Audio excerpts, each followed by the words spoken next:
ఉత్కంఠంగా సాగిన ఫైనల్ పోర్లో భారత్ న్యూజిలాండ్ను 4 వికెట్ల తేడాతో ఓడించి ఐసీసీ ఛాంపియన్స్ ట్రోఫీ 2025ను ముద్దాడింది. అయితే మ్యాచ్ ఇలా సాగింది. టాస్ గెలిచి బ్యాటింగ్ తీసుకున్న న్యూజిలాండ్ జట్టుకు ఓపెనర్లు విల్ యంగ్, రచిన్ రవీంద్రలు తొలి వికెట్కు 57 పరుగులు చేశారు. అయితే వరుణ్ చక్రవర్తి యంగ్ను 15 పరుగుల వద్ద అవుట్ చేశాడు. ఆ తర్వాత కుల్దీప్ యాదవ్ స్వల్ప వ్యవధిలోనే రచిన్ రవీంద్రను 37 పరుగుల వద్ద క్లీన్ బౌల్ చేశాడు. తర్వాత కేల్ విలియమ్సన్ కూడా అవుట్ అయ్యాడు. దీంతో న్యూజిలాండ్ జట్టు కష్టాల్లో పడిపోయింది. ఆ తర్వాత లాథమ్ మిచెల్ వికెట్ ప్రాధాన్యత ఇవ్వడంతో పరుగులు రావడం కష్టంగా మారింది. క్రీజులో ఉన్నంతసేపు పరుగులు చేయడం కష్టమైంది. ఆ తర్వాత లాథమ్ 18 పరుగుల వద్ద రవీంద్ర జడేజా బౌలింగ్లో అవుట్ అయ్యాడు. ఆ తర్వాత మిచెల్తో ఫిలిప్స్ భారత బౌలర్లను సమర్థవంతంగా ఆడుకున్నారు. ఆచితూచి ఆడుతూ న్యూజిలాండ్ ఇన్నింగ్స్ను ముందుకు నడిపించారు. అయితే వరుణ్ చక్రవర్తి 34 పరుగుల వద్ద ఫిలిప్స్ను అవుట్ చేశాడు. దీంతో న్యూజిలాండ్కు 5వ వికెట్ కోల్పోయింది. ఆ తర్వాత మిచెల్ ఓపికగా ఆడుతూ తన హాఫ్ సెంచరీ పూర్తి చేసుకున్నాడు. మిచెల్ అవుట్ అయిన తర్వాత బ్రేస్వెల్ చివర్లో కొన్ని మెరుపులు మెరిపించాడు.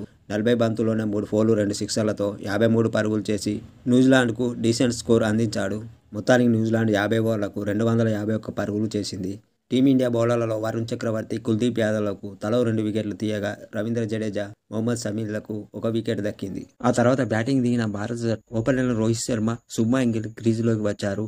ఈ ఇద్దరు పర్వాలేదనుకున్న సమయంలో అవుట్ అయ్యారు. దీంతో స్కోర్ మొత్తం ఒక్కసారిగా డౌన్ అయింది.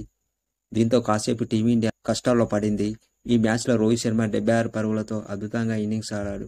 ఐసీసీ టోర్నమెంట్లో ఏ ఫైనల్లో అయినా రోహిత్ చేసిన అతిపెద్ద ఇన్నింగ్స్ ఇది. కానీ 27వ ఓవర్లో అనవసరమైన షాట్ ఆడుతూ 252 పరుగుల లక్ష్యాన్ని ఛేదించే క్రమంలో రోహిత్ శర్మ, శుభ్మన్ గిల్ తొలి వికెట్కు 100 పరుగులు పూర్తి చేశారు. శుభ్మన్ గిల్ 31 పరుగులు చేసి అవుట్ అయ్యాడు. ఆ తర్వాత విరాట్ కోహ్లీ కేవలం 1 పరుగులు చేసి అవుట్ అయ్యాడు. ఆ తర్వాత రోహిత్ శర్మ కొంతసేపు జాగ్రత్తగా బ్యాటింగ్ చేసి రచిన్ రవీంద్ర బౌలింగ్లో అనవసరంగా ఫ్రంట్ ఫుట్ షాట్ ఆడుతూ స్టంప్ అవుట్ అయ్యాడు.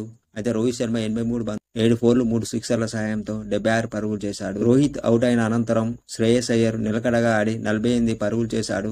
48 పరుగుల వద్ద క్యాచ్ అవుట్ అయ్యాడు. ఆ తర్వాత అక్షర్ పటేల్ కూడా అవుట్ అయ్యాడు. 40 బంతుల్లో 29 పరుగులు చేశాడు. ఒకానొక దశలో మ్యాచ్ గెలవడం కష్టమే అనుకున్న సమయంలో కేఎల్ రాహుల్ నిలకడగా రాణించాడు. ఆ తర్వాత క్రీజులోకి వచ్చిన హార్దిక్ పాండ్యా ఆడి భారత జట్టు విజయంపై ఆశలు పెంచాడు. 18 పరుగుల వద్ద అనవసరమైన షాట్ ఆడి హార్దిక్ పాండ్యా అవుట్ అయ్యాడు. ఆ తర్వాత రవీంద్ర జడేజా క్రీజులోకి వచ్చి వరుసగా పరుగులు చేసి టీమిండియాకు విజయాన్ని అందించాడు. మొత్తం మీద టీమిండియా 4 వికెట్ల తేడాతో న్యూజిలాండ్పై విజయం సాధించి ఛాంపియన్స్ ట్రోఫీని ముద్దాడింది.